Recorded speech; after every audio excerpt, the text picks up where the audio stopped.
to Alena Media TV. We are broadcasting from Toronto, Canada. I am Elsa Abraham, and in this episode we are bringing you African news. Here is your headlines.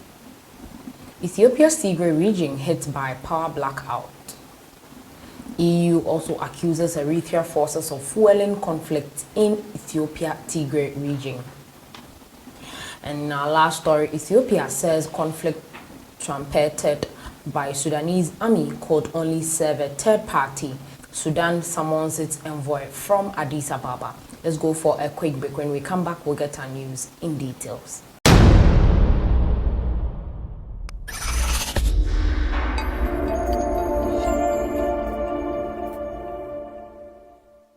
Welcome back from that break. Now, Ethiopia's conflict-torn northern Tigray region has been hit by an electricity blackout.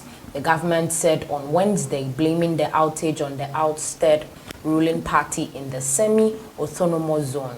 Tigray has been the theater of fighting since early November 2020, when Prime Minister Abiy Ahmed announced military operations against the Tigray People's Liberation Front. The TPLF accusing them of attacking federal army camps. He declared victory over pro-government troops, took regional capital Mekelle in late November, though the TPLF vowed to fight on, and clashes have persisted in the region, hampering efforts to deliver sorely needed humanitarian assistance. In a press statement, the state utility firm Ethiopia Electricity Power, the EEP, said the TPLF remnants had attacked a high-voltage line carrying electricity to Mekelle, causing total electricity blackout in the region. The statement didn't mention the date of the alleged attack. However, a resident of Mekelle told the media that the power had gone out on Tuesday evening. The resident said fear was growing in the capital as an offensive by the TPLF, with security forces reportedly digging trenches on the outskirts of the city. He said tensions was high, with red and yellow flags associated with the TPLF and the red and yellow balloons cropping up around the city in recent days. The TPLF spokesman Getachew Reda on Tuesday gave an interview to a US-based television station, denying they were planning to imminent offensive. Currently, we are not in a hurry for free our cities. The cities are our own. We will do the utmost effort to ensure our cities can't be centers of destruction, Getachew told the Tigray media house. Separately on Wednesday, the Tigray Council of Religious Institutions representing Ethiopian Orthodox, Catholic, Islamic, and Evangelical churches issued a statement calling for the withdrawal of forces from Eritrea, a neighboring Amhara regional state, from the region. Eritrea and Ethiopia deny that Eritrean soldiers are involved in the Tigray conflict, but their presence have been described by residents, aid workers, and even some civilian and military officials in Tigray. The Ethiopian federal government should force the Eritrean and the Amhara region security forces to leave the Tigray region.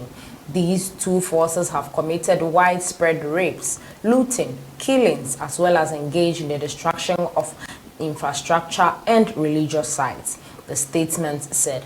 It also condemned the partial destruction of Al-Negashi Mosque, one of the oldest mosques in the continent, and referred to alleged damage to the Bre Damu, one of the region's famed clipped-off monasteries, believed to date back to the 6th century.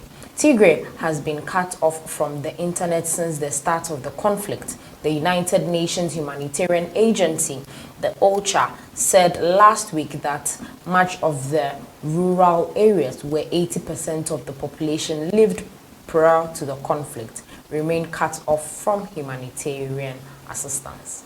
And moving on to our next story for today, EU accuses Eritrea forces of fueling conflict in the Tigray region. The European Union accused Eritrean troops of fueling the months-long conflict in Ethiopia's Tigray region and echoed a US call for their withdrawal. The presence of the Eritrean forces in exacerbating ethnic violence in Tigray, the EU said in a statement on Monday.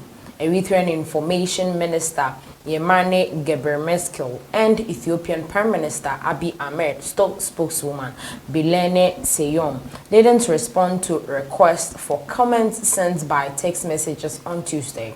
The US said last month that there were credible reports of Eritrean involvement in the war in Tigray, which began on November 4th, when Ethiopian federal troops declared war on forces loyal to the descendant Tigray People's Liberation Front. The governments on both Ethiopia and Eritrea have previously denied Eritrean troops are involved in the fighting. Finnish Foreign Minister Pekka Haavisto, who has been nominated as a special envoy to the region by the EU member states, is scheduled to meet Abiy on Tuesday in the Ethiopian capital Addis Ababa to discuss the crisis. Aid suspended. In December, the European Union suspended almost 90 million euros, $109 million of budgetary aid to Ethiopia because of the conflict, which the United Nations estimates has killed thousands of people, displaced about 2.2 million others, and destroyed 80% of the region's health centers. The war threatens to strain government's finances already stretched by the COVID-19 pandemic. Last month, the Finance Ministry said it would seek to restructure its external debt under a group of 20 program to address pandemic-related financial constraints. The nation's $1 billion of 2024 Eurobonds plugged the most on record after the announcement. Haavisto on February 7th traveled to Sudan, where he held talks with government officials aimed at cooling tensions with Ethiopia after several deadly clashes between the two nations in the Al-Fashka, an area of the fertile farming land that straddles their border. Officials in Ethiopia's ethnic Amhara region have also pressed the government to seize land that Sudan claims ownership of based on colonial treaties dating back to 1902. The UN agencies on Monday received approval from the government for 25 of its international staff to move into Tigray to help deliver humanitarian aid to the region. Secretary General Antonio Guterres' spokesman, Stephanie Dujarric, said in a statement, "We remain deeply concerned about the significant escalation in humanitarian needs in Tigray, where people have endured more than 3 months of conflict with extremely limited assistance." Dujarric said, "We are also very concerned by reports of grave violations against civilians that we continue to receive."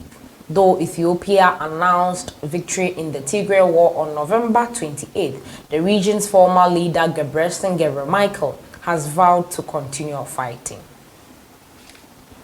Now, in our last story for today, Ethiopia says conflict trumpeted by Sudanese army could only serve a third party. Sudan also summons its envoys from Addis Ababa. Ethiopia's Ministry of Foreign Affairs issued a strong statement in which it said Ethiopia strongly believes that the conflict being trumpeted by the Sudanese government's military wing could only serve the interest of a third party at the expense of the Sudanese people. The ministry also condemned in the strongest possible terms the escalation and the provocative behavior of the government of the Sudanese regarding the boundary issue between Ethiopia and the Sudan. The statement came 2 days after the Sudanese Foreign Ministry summoned Gamal al-Sheikh, Sudan's ambassador to Ethiopia, home for the consultations about the border and the Great Ethiopian Renaissance Dam, the JERD. According to the spokesperson for the Sudanese Foreign Ministry, Ambassador Mansour Boulad, earlier Ethiopia has said that the Sudanese army demolished Ethiopian administrative institutions, overtaken military camps, killed and displaced residents, and destroyed their crops and property. Sudan acted in flagrant violation of international law against the use of force and the boundary redemarcation treaties. The statement from Ethiopia's Ministry of Foreign Affairs came in the heels of a renewed appeal to resolve the border conflict from authorities and residents of West Gondar zone in the Amara regional state, where Sudanese forces have continued making incursions.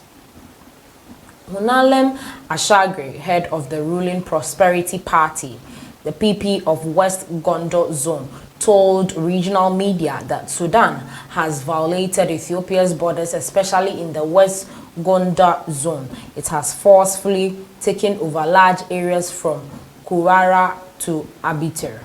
According to Hunalem, the invasion has caused massive destruction of property and the displacement of residents. According to Hunalem, more than 1.5 billion ETB worth of property was looted, and local farmers and investors, crops, tractors and camps were both looted and destroyed.